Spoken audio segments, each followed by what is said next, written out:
from Adapted on IFM. My name is Dimitri Daniels. Welcome to the Roundtable. Well, for some time now, there's been a lot of back and forth on comment made by the Minister of Communications and Digital Economy, that is Issa Ali Ibrahim, also known as Sheik Pantami. He is also the former Director General and CEO of the National Information Technology Development Agency, when the man from Oyo was the Minister of Communication. Well, it appears that all speeches of the minister have been exhumed, and they sure don't sound palatable as those have been found to support extremist views. In 2004, Pantami in a speech supported the Taliban and Al-Qaeda when he said, "Oh God, give victory to the Taliban and to Al-Qaeda." He also called jihad an obligation for every single believer, especially in Nigeria. Well, in 2006, among the death of Al-Qaeda leader in Iraq, that is Abu Musab al-Zarqawi, by saying, "May God have mercy on Ahmad Fadel Al-Khalali," that is Zarqawi's rename. Well, in 2004, a former lecturer of Abubakar Tafawa Balewa University, that is ATBU, Samuel Achi's son, who was the leader of the student fellowship of the Evangelical Church Winning All Ministry at the university, was murdered right inside the campus mosque on the allegation that a Christian tract that is circulated contained blasphemy. Well, the father of the 24-year-old 400-level architecture student said there was no blasphemy in the said tract, and that Pantami, who was a chief imam of ATBU, that is Abubakar Tafawa Balewa University at the time, and the Muslims on the campus pronounced a fatwa on his son. Where, for those who are not Muslim, a fatwa is a formal ruling or interpretation on a point of Islamic law given by a qualified legal scholar. When this comment by the minister became public, many Nigerians started calling for his resignation. Now, one of those is the minority leader of the House of Representatives, Ndutu Elumelu. Let's quickly listen to him. And digital economy of the Federal Republic, and the portfolio that he currently occupies gives him the free latitude to administer, coordinate, and manage flow of sensitive information within and outside the shores of Nigeria. And Mr. Speaker, there have been insinuations that he has direct links and personally subscribes to the extreme Islamic beliefs of Al-Qaeda, Taliban, and Boko Haram sects. Evidence compelling the cyber cafes to buttress and lend strong credence to a relationship and existing mutual collaboration between him and the deceased Yemen terrorists. Recently, Mr. Speaker, while the minister was answering questions during his daily Ramadan lecture at Anom Mosque a few days back, he owned up to the fact that he took extreme positions in support of the brutal exploits of Al-Qaeda and the Taliban out of ignorance, claiming that he was young when he did that, but now he's matured. Mr. Speaker, my worry is that I'm a serving member of this chamber, and for the past few days, I've been inundated with calls from my constituents claiming that if it is right that this house that they've always seen talk about insecurity can sit on this floor and tolerate the fact that a serving minister, where there are allegations of him being a member of Al-Qaeda or Boko Haram, owned up and said that he did whatever he did because as at that time he was a youth, and he's still serving in this administration. Mr. Speaker, I feel that it would be out of place for me to sit here and allow this chamber not to speak about it and totally call for his resignation or suspension. This is my submission, Mr. Speaker. Well, it appeared the presidency bought into that narrative espoused by Pantami that he was young when he made those comments. Well, in a statement by Garuba Shehu, that is a senior special assistant to the president on media and publicity, the presidency, let me read the excerpt of that particular press statement. The Minister of Communications and Digital Economy, Dr. Issa Ali Ibrahim Pantami, is currently subject to a council campaign instigated by those who seek his removal.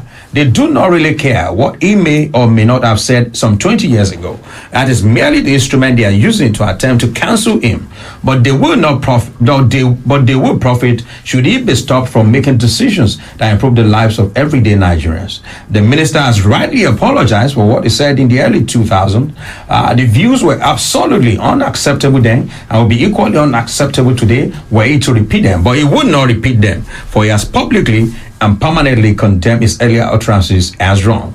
Well, in the 2000s, the minister was a man in his 20s. Next year, he will be 50. Time has passed, and people and their opinions often rightly change. That is part of the statement that was issued by the presidency. Well, Pantami himself said he had long repented. Let me quickly quote him in an interview. He said, some of the comments I made some years ago that are generating controversies now were based on my understanding of religious issues at the time. And I've changed several positions taken in the past based on new evidence and maturity. Well, that was from Pantami. Let me welcome my studio guests. Well, I have in the studio this afternoon, Barrister Morakinyo Ogele. You're welcome on the program. Thank you very much. Good afternoon. I have security expert, Mr. Abu Adams. You're welcome on the program. Good afternoon. It's my pleasure being here. And of course, public commentator, Zadok Akintoye. You're welcome on the program. It's a pleasure to be here. Thank you for having me. Nigerians, one of the things that Nigerians have wondered about is how somebody who made this kind of comment in the past was able to pass through the nomination process, because as it's done all over the world, if anybody is nominated for such a position, it is expected that it will be vetted by security agencies, and that whatever if they find will be made available to the appointing authority. In this instance, that's the president of the country, the federal government, and then the body that was expected to claim, that is the National Assembly. So, Mr. Abu, as someone who has worked in you worked in the DSS, so please walk us through the vetting process. Thank you very much. Well, I'll walk you through the vetting process to the extent that I'm permitted by the Official Secret Act. Okay. In a nutshell, vetting is about looking at the activities of an individual, past and present, for you to determine whether he or she will be suitable for a particular purpose. Particular purpose in the context that we are looking at, a political appointment to serve his people or her people. And it includes your activities in the past, rightly or wrongly, and then your present disposition in connection to your past, and your present, your past, your present, and the effect of it in the future. That is what vetting is all about. Vetting is all about. So if I hear you correctly, yes, what you did in the past, yes, could stand in your way of getting nominated for a position. Yes, depending on if you are still likely to do so now, and whether you can also. But how do you know if I'm likely to do so? Affected by the issue is time is of essence. Okay. When we are looking at when you are vetting someone, somebody has done something bad or maybe good in the past. Is it likely to repeat doing the good or doing the bad? Those are the things that you are supposed to look at. In the particular case we are talking about, what has been his disposition, even after those statements, are there other new evidence that he still hold on to those views, or he has done some things presently to show that even before the present open discussion, has he renounced it before now? If he has he not, just did that? No, I mean before the issue came up. Okay. Because the issue, his present. You have a record anywhere before this issue came up, before this comment were made public, where you renounced such? There is none. If there is none, we now begin to look at it Is the president is he renouncing it now because everybody has known about it? And is he likely to still be holding the view? Those are the issues for public discussion. But for me, one thing I want to say is that in vetting, particularly at that level, there is no doubt that every information concerning that individual, because these are things, apart from the professionals, these are things that you Google and you can see it on your own. If you type my name today, who I have been, what I have done in the past, it will come up. But again, there are smart people that you may not get those things. Except, they have the wiping it off the internet. Except you go deeper. I think that is what is happening. But when he came up and said, look, this was my... when I was young. And naive. But I do not want to believe that the government was not aware of all this. Okay, let me quickly read it. The DSS was castigated, the National Assembly as well, where former Assistant Director with the Department of State Services, Dennis Amatri, let me quickly read what he said in an interview with Punch newspaper. He said, there is no information that escapes the DSS. We have all of it, all. When I was working there, we keep a catalog of anybody of interest that comes up to limelight in this country. During the vetting process for anybody to be appointed a minister, a commissioner, or anything, your name is sent to the DSS for vetting. They check your background up to the extent of your grandmother. They check your schools up to the extent of your primary school. And of course, they keep a tab on you online and offline. We get a lot from open source intelligence, and I can tell you that in Pantami's case, we have it. But there is a political angle to it. When somebody is being appointed, if the security agencies see that there is something wrong with his name, they will send it to the appointing agency. The appointing agency will now decide among other variables, either religious variable, federal character balancing variable, or political variable, and say that, oh yes, we know that this guy has this and that, but let's appoint him. So the political decision is not taken by the DSS. Even when you go to the Senate for confirmation, there's party by party, and you can see that there are some political candidates that the opposition party will say that this one will not be appointed because it belongs to that party. In short, there's something that he said, let me quickly read it. He said he has just submitted his name into US database. The cataloging of people is not automatic. It comes in drips and drops. Now, people are talking about him, and that has come to the attention of the United States Embassy in Nigeria already. Now, they will do a deeper dive into his background. They will catalog him, and now they will start watching him, and if it comes to a very critical level, they will place him on a no-fly zone. Let me say this. Don't forget that the Department of State Services itself had made a statement after Mr. Makiri's view. And they did say that the view of Mr. Makiri is his view and not the position of the service. Now, but let us get one thing straight. The truth of the matter is that, and I want to repeat it here, and I've said this several times, every intelligence provided by any intelligence organization anywhere in the world is for your consumer, in this case the government or the tasking authority. In other words, the authority that says you should vet. You get everything that you have and give it to them. What they do with it is not your business, and you cannot force them. I think that is what Amakiri was trying to say in another language. If the DSS had that information about him and had submitted it or given it to government, if the government uses it or not, the DSS doesn't have any power over the government to say, why did you not use our information? But the truth of the matter is that, and in appointment, several factors come into play. There's no doubt about that. But the issue now is, the thing is now in the public domain. And government has responded. Has defended it to say that that was what the man was many years back. And we know that he's not that kind of person again. So it's not left for Nigerians and government to be discussing the issue, and not the intelligence organization as the case may be. Because they have done their own work. Because for them, for the government, in fact, from what that statement means, that the government also was aware. Yes. But that the government, will not affect the performance of his duties, and therefore government. Okay, before I come back to you, because I have another question. Yes.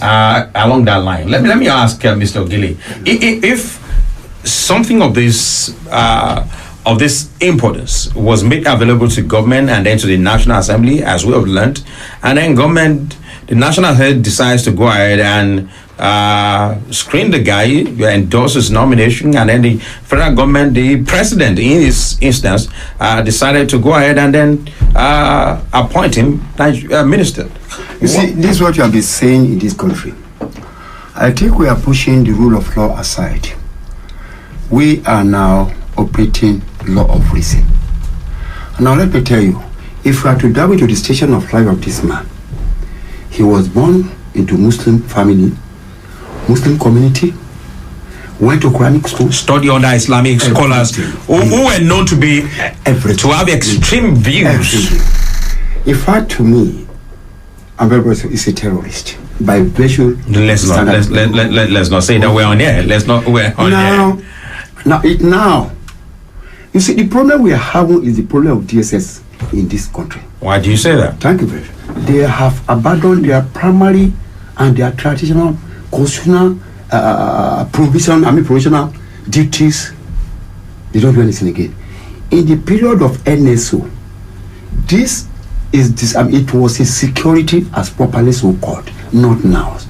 Now what I'm saying is this, the DSS now they prefer to be running after thieves. After those who involved in Afri, they have abandoned their primary duties. There's nothing bad. Well, in this instance, can you blame them? They came up with a report, they found out everything, they gave it to government, and then government did not act on it. Let me tell you, in a situation like this, the director of DSS will come out and tell the whole world that would that be possible? It's not possible. This is what you see. This is what I've been saying. In overseas over there, they will come out. They will even publish it. In dailies. Somebody in the agency could leak it, but the agency will not come out. Please, can I come? Please go ahead. Please do. Okay, thank you very much. In America, before the 9/11. Yes. There was actionable intelligence. Bush didn't do anything. Well, he didn't do anything. And Americans paid dearly for it. Yes. What happened? Nothing happened. Nobody brought the government to any justice, because it is their responsibility. And let me say this: I'm not you are entitled to your view that the DSS has abandoned, they are pursuing thieves and all that kind of thing. The days of NSO. To the glory of God, I am a pioneer officer of the NSO. I'm also a pioneer officer of the DSS, because I came in from E department that formed the nucleus of the NSO. At no time will you provide intelligence and at the same time enforce that intelligence. That's not your job. It's not done anywhere. But let me say this: if government, and this thing is not peculiar to state government. I mean to federal government. In the past, when you are on level 8 officer, before you are confirmed, a civil servant, before you are confirmed, you must pass through the process of the NSO, or even in the days of E department, you must pass through their vetting before you are appointed. You are given permanent appointment. How many state government refer such a caliber of personnel, even in their own commissioners? How many of them have referred them to the service in the present day? They don't. So the whole thing is about the society. The whole thing is about the society, and it's an and there's no intelligence organization, even Mossad and CIA and the rest. There's no time you go and be discussing. They don't do that. Security issues. The only thing that could happen. Just a minute. The only thing that could happen is if somebody decides to leak the information, and he would not even do that openly. He could give it to journalists. Okay, look excuse me, look at what happened in another America again. The guys that killed Osama bin Laden, they were supposed not to discuss who shot the man. Yes. And after about some time, but the guy that did, he was so excited that he did not wait for the period, and on his own he declassified that information, and they sacked him immediately. Yes. Immediately. Yes, So, I will go. let me turn to Zadok. Now, apart from the comment made by Pantami, Mr. Barrister Ogele, just a minute. Apart from the comment made by Pantami, this is one person we all know that he learned or that he studied under people, Islamic scholars who were known to be very extreme. Some of them, let me quickly find it and mention their name. There is one, Abdul Musin Ibn Abad. He said that a time is coming that when Islamic rulers will cleanse the land of Arabia and the neighboring lands from Jews and Christians. So they'll be known to be very. So he studied under them. Now, I was listening to a former DSS operative on TV. He said, just like Paul in the Bible, that Paul persecuted Christians, and then on the way to Damascus, he saw the light, and then he became a Christian. Yeah. That since Pantami has apologized, that Nigerians should just move on and forgive him. I think that if I may ask that you please give me the permission to recite the second stanza of our national anthem, because it will form the basis upon which my conversation will be. Let's go ahead. It says, O God of creation, direct our noble course. Guide our leaders right. Help the youth the truth to know. In love and honesty to grow, and living just and true. Great lofty heights attained to build a nation where peace and justice shall reign. I deliberately mentioned or recited this so that we can put the issue of Pantami in a national context. We live in a country that is supposed to be irreligious, at least in administration. The views of Mr. Pantami are not just extreme, but they are dangerous to the unity of Nigeria. And it is expected in the last sentence of our second stanza of the national anthem that those that are in charge of administering our polity must do everything humanly possible to ensure that peace and justice reigns in Nigeria. Would it be just, considering the sensibility of Nigerians, to allow somebody who has openly declared extreme views? I don't want to anchor it on religion, lest we be saying that Islam and Christianity, that's not the issue. Whatever religion he might have professed, we must look at the extreme issues of breaking the fundamental right of other human beings to live. He has expressed very, very, very dangerous position on the Christian faith, for instance, on people that are not of his tribe and religious position. He has expressed very extreme, very, very dangerous position on Jews, people who have been persecuted. Don't forget the First World War and the extreme persecution of the Jews, to the extent that Adolf Hitler sought to annihilate them from the face of the earth. What I am saying is that he is a student of an extreme leader, and obviously I, as a student of any teacher that I submit myself to, would also concur, otherwise I'm not a student. So the danger for me, and I also want to say this totally without tribal sentiments. Let us look at the Kemi Adeosun case. Kemi Adeosun, according to the NYSC, applied to the NYSC for exemption. She wasn't born in Nigeria. She was born in the UK to Nigerian parents. She studied in the UK and other countries and came to serve her fatherland. A small issue where it was clearly proven that this woman had applied legally to NYSC for her to be given exemption, having not studied here and having been above the age that is mandated to serve. Because of that small issue, she not only resigned, but the presidency did not come up with a position as it is coming up with now to explain on her behalf why it was a very noble or just mistake. But the presidency accepted her resignation in September, just about 3 months from when the news broke on Premium Times, and accepted her resignation. Because at that time, the position of the presidency was that we must maintain this anti-corruption, image that it was pushing. And so Kemi Adeosun went. We are talking about Pantami, whose position on record says very clearly that people who do not subscribe to his religious position do not have a right to live. It violates the constitution of Nigeria for him not to, if we have a presidency that is interested in building the most important element for nationhood, the unity and peace of Nigerians, to have sacked him, not to have explained. Like I said, so you're saying the fact that he apologized does not count? Apologies does not. It's just like you and I, we are here.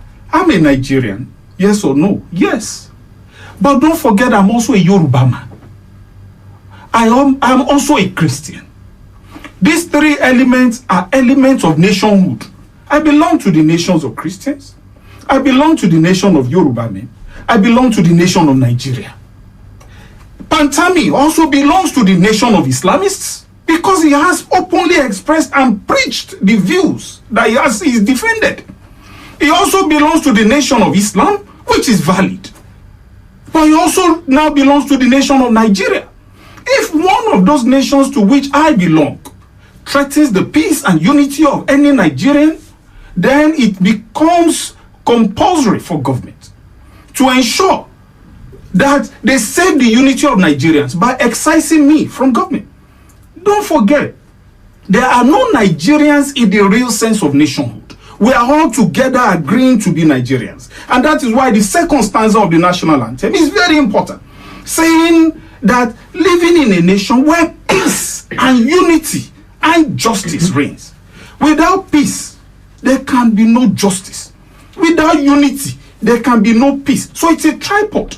Now, would we say that this federal government is just in excusing a man whose views threaten, as a matter of fact, insult my sensibility as a Christian? How then does the federal government want to absolve itself from culpability in the traumatic, almost inhumane treatment of Christians in Kaduna and other states in the north? How does he want to explain to them that it is not culpable in the terror that they are facing? Because you are seeing somebody whose actions precedent to now has cost the life, at least from the evidence we have read of the man who said that he was chief imam when his son was murdered. Is not the life of that single man worthy of respect for us as a nation to say that, Mr. Pantami, please go and sit down? Let me say, and I say this with all due sense of responsibility to the Nigerian nationhood, the entire presidency and that speech, that statement on Pantami, was an insult to the sensibility of every Nigerian who labors on a daily basis to excuse the failures of our country and promote the unity of our people. We are saying that we are Nigerians. Would one man who still holds, do you want to tell me that Pantami all of a sudden has failed or has renounced his extreme views in Islam or in that particular arm of Islam? He said he has. Now, if he has, the implication of that is that he denounces his teachers. Has he done that? The implication of that is that he denounces the position of the Quran upon which he had made those statements. That itself becomes a blasphemy. So what are we talking about excusing and forgiving? Okay, let me. Can you forgive a man who has not sought apology? Let me come back to Mr. Abu Adams. Now, if you listen to the minority leader of the House of Representatives, Ndudi Elumelu, he said, this is a man whose ministry oversees a lot of data, the BVN, the name, the national identity number, and all of this.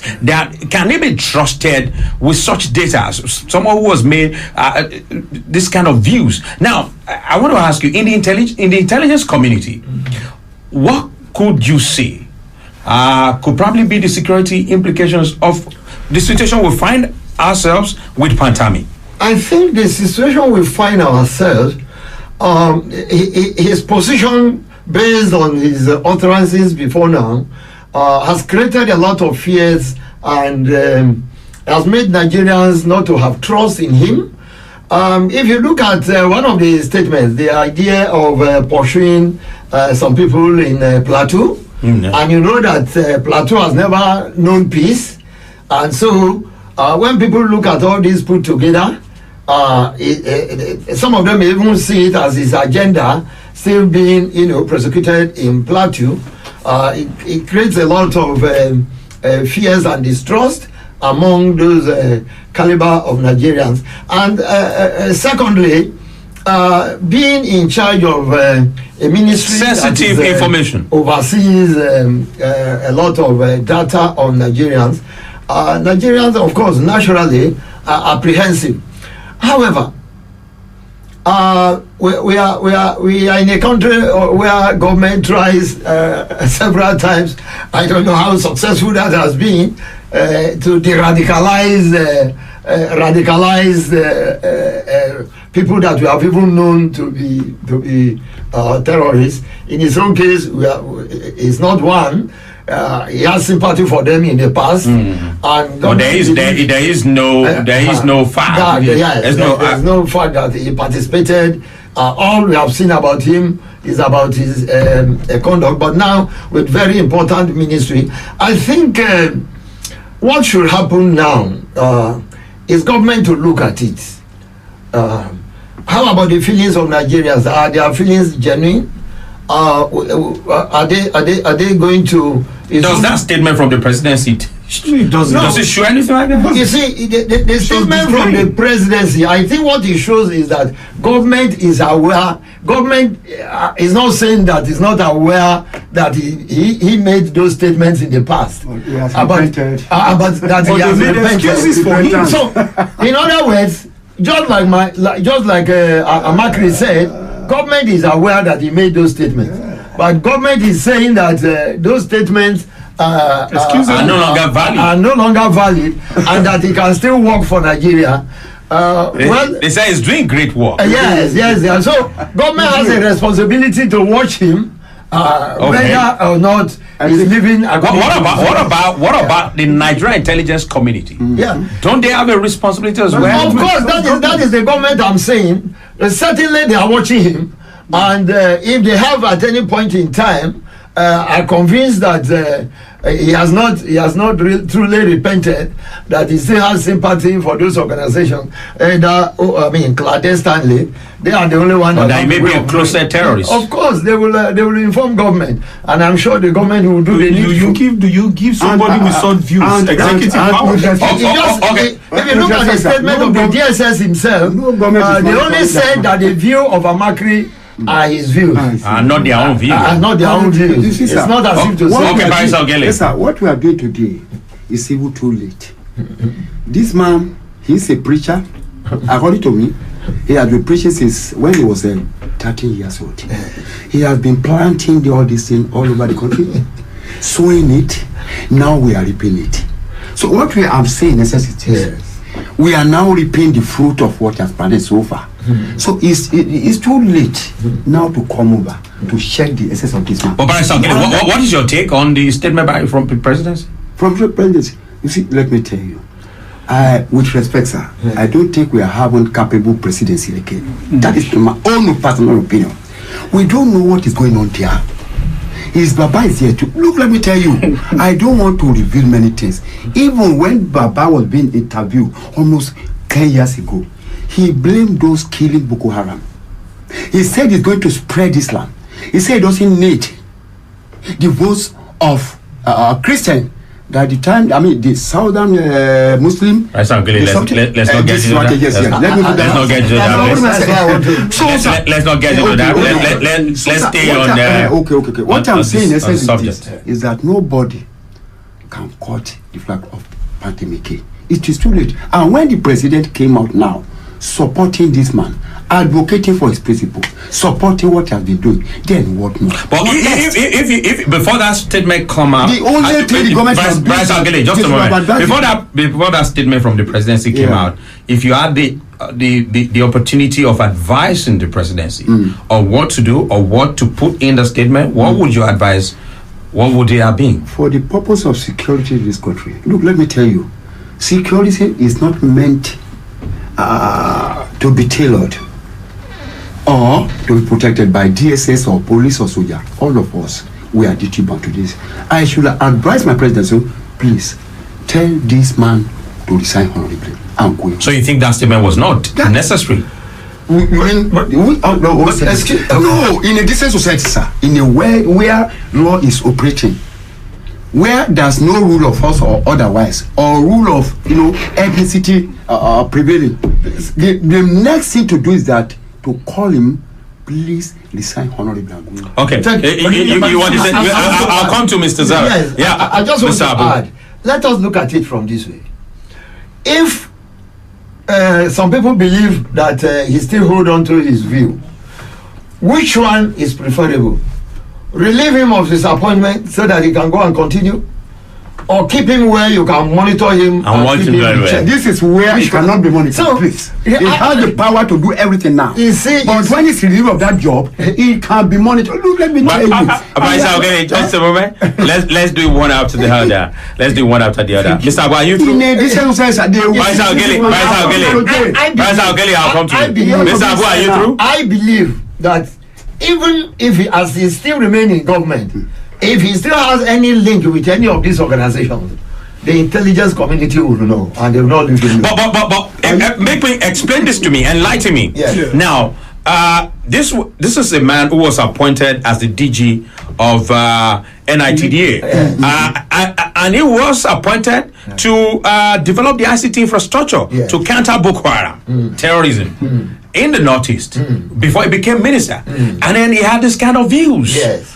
Explain to me the irony. It's a contradiction. You see, another thing I'm not defending government, and if truly anybody that has a negative report that cannot give government, I mean our nation, what we require, particularly our security, is not supposed to be found in government. Yeah, but if, like you said, he was in charge of this agency, and they were developing, technology for us to counter and how they like. But government has more than him to checkmate, to know what he's doing, and to checkmate his excesses. Government has. I do disagree. No. I do disagree. That's the truth. Excuse me, sir. That is the truth of the matter. Government has the wherewithal, but is government putting that wherewithal into action? That is what I cannot defend. Okay. But if not, there is nobody that government does not have the capacity to check, to monitor and checkmate. It depends on what it depends on what the objectives of whosoever is the CNC or the man in charge desires. Let me give you an instance. The objective of the CNC should be Nigeria's that is why the objective. I'll come to you, the objective of those who framed the Nigerian story, you can see very clearly on the coat of arms. It says unity and faith, peace and progress. When this was done, it was just post-independence, and the founding fathers thought that if we unite Nigerians and giving them enough reasons to have faith, to believe in the country, we will have peace, which would automatically necessitate progress. Have we, in all sincerity, and I ask this question to the presidency, have we been fair to all Nigerians? Have we been fair to all, either religious, ethnic, or whatever group? Including previous administration. I'm saying all governments. Because, look, nepotism is rife in our system. Because all of us as Nigerians find ourselves in a country where we don't believe that any process of law will bring justice. And so people protect themselves or give opportunities to those who are close to them. It can only be from nepotism that a man like Pantami arises to head agencies like that when it is already in the system that he holds extremist views.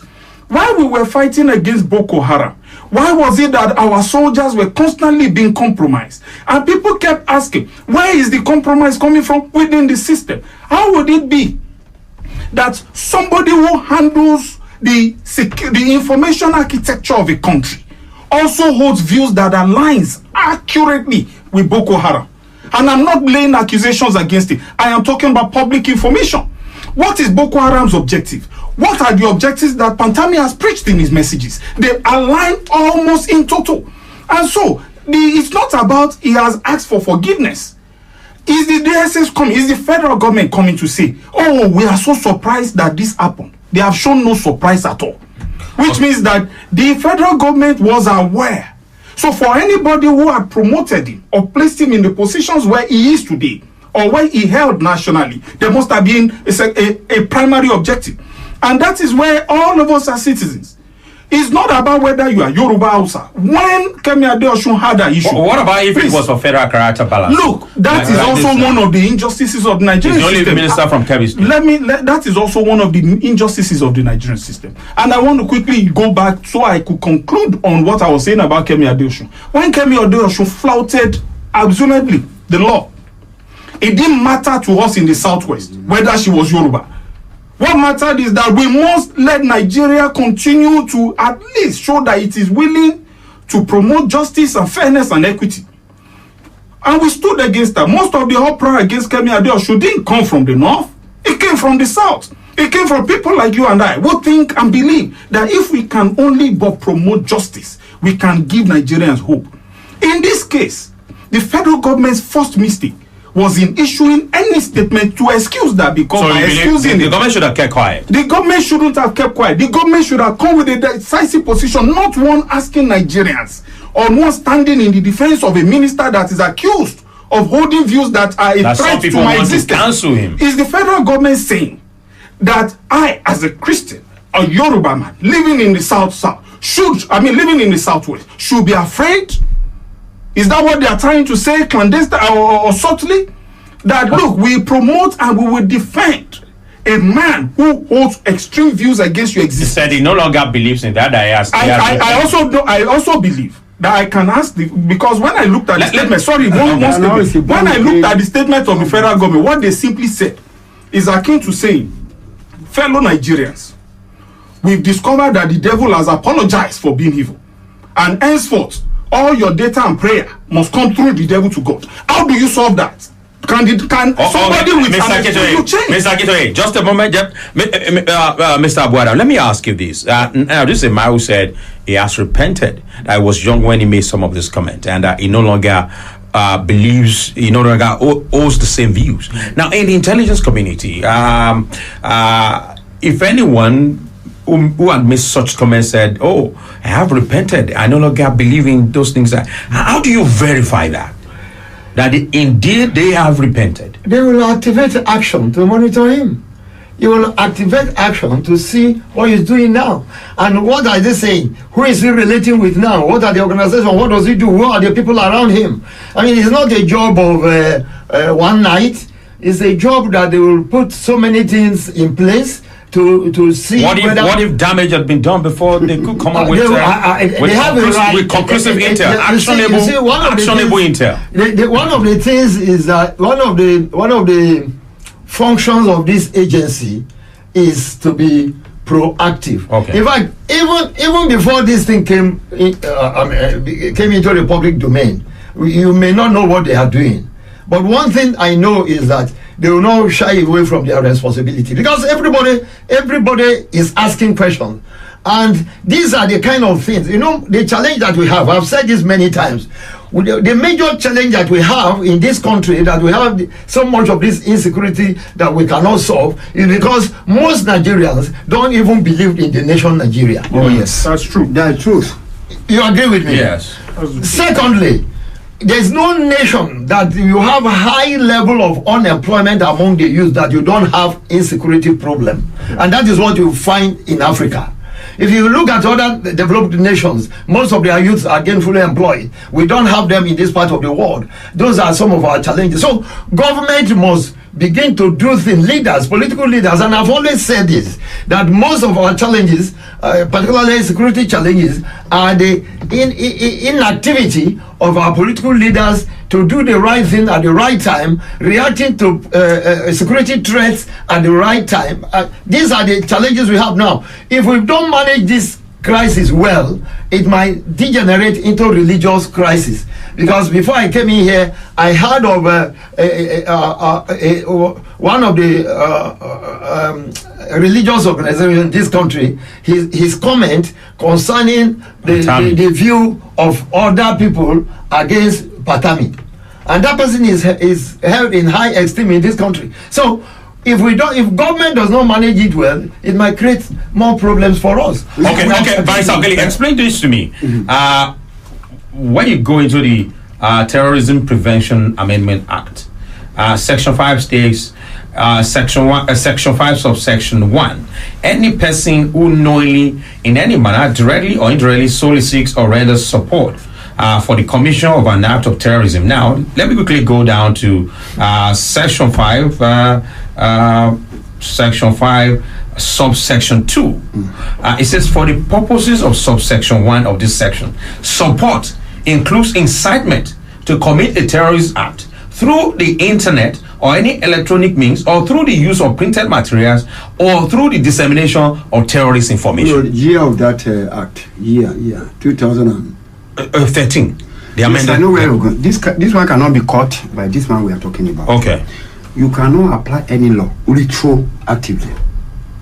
It will start from 2013. So you definitely made those comments before that? Yes, before that.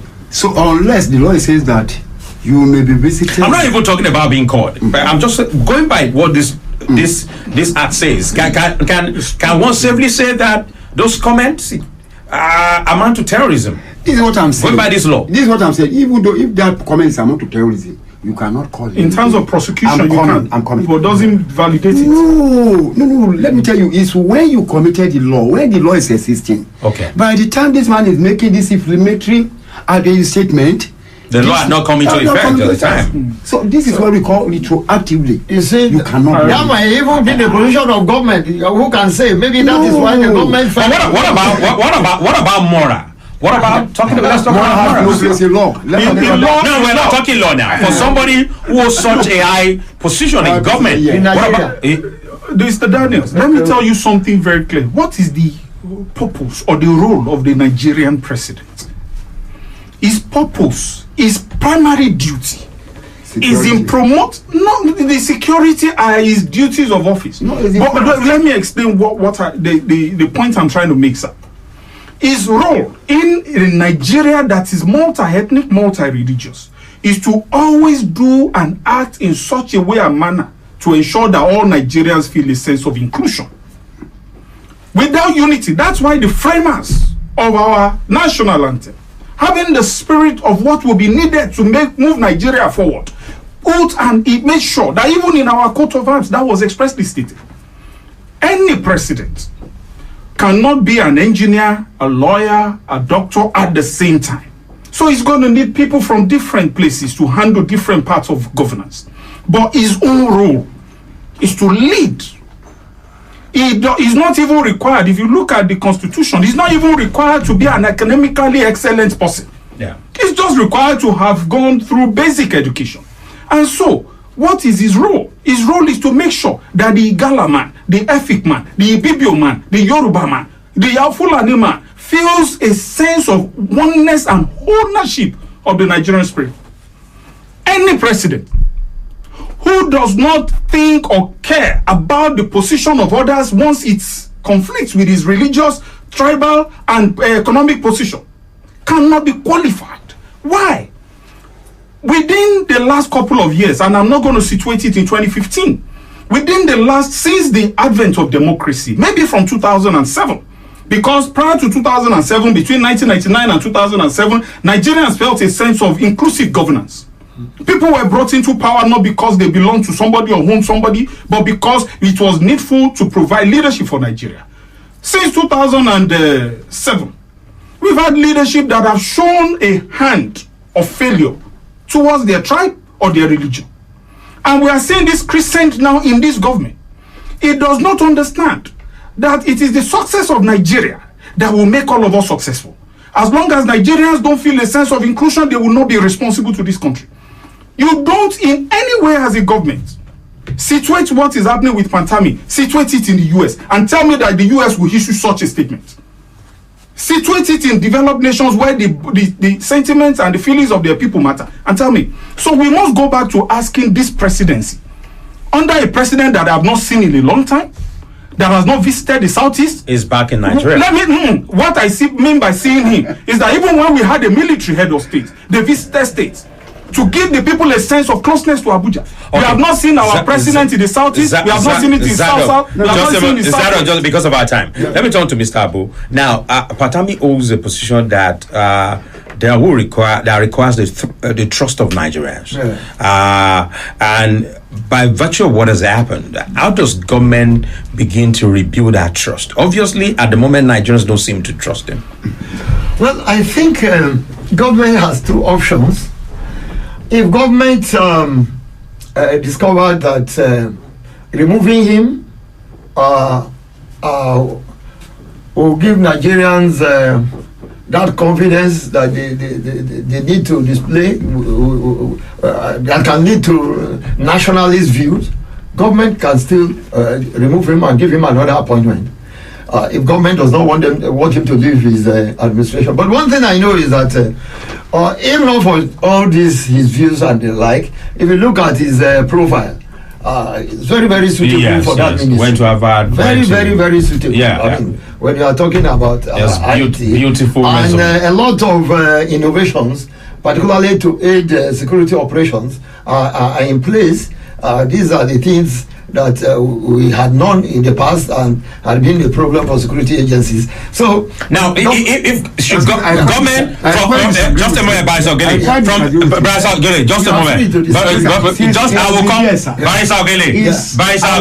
Barrister, you have time to do that. Just a moment. Yeah. Now, from that statement from the presidency, it appears that government definitely will keep him on. Yes. Now, that's my question. Yeah. How do they rebuild our trust in Pantami? In the office that he holds? Well, I think it's a difficult thing, really. It's a difficult thing because very many people, rightly or wrongly, are not ready to forgive him, are not ready to believe that he has repented, are not ready to believe that he will still not be part of the people he was supporting before. But I think the intelligence community now has a great job to do, watching him, making sure that he does not deviate from his repentance, and then Nigerians on their own part should also have their own way of monitoring him. You see, one thing about this country may be because I said earlier, some people don't even trust the nationhood Nigeria. They are not ready to commit resources. But I think we should. We have no option. I think we need to build ourselves back. I agree. The leaders need to come out. And then, if you say that there are some things that are trading now, I read yesterday. That the Lagos state government came up with anti-corruption law, where he has said that federal agency should hands off investigating people that commit corruption. I mean, and so on and so forth. No, I'm just saying in Lagos State. In Lagos State. So you can see, and people are saying why those laws came already. They may be working to an answer. Yes. So okay. Now you can see. Those are the issues that are coming up. Sir, the question we have to ask you now. Yes. Since partly or what do you call it in India? Yes. Is our security sector improving or getting worse every day? It's a good question. It's a valid question. Mr. Abu, would you like to answer that quickly? I would like to answer. Quickly, let him answer because of our time. His presence there cannot be the reason why our security situation is worsening. Let me say that. Let me say that.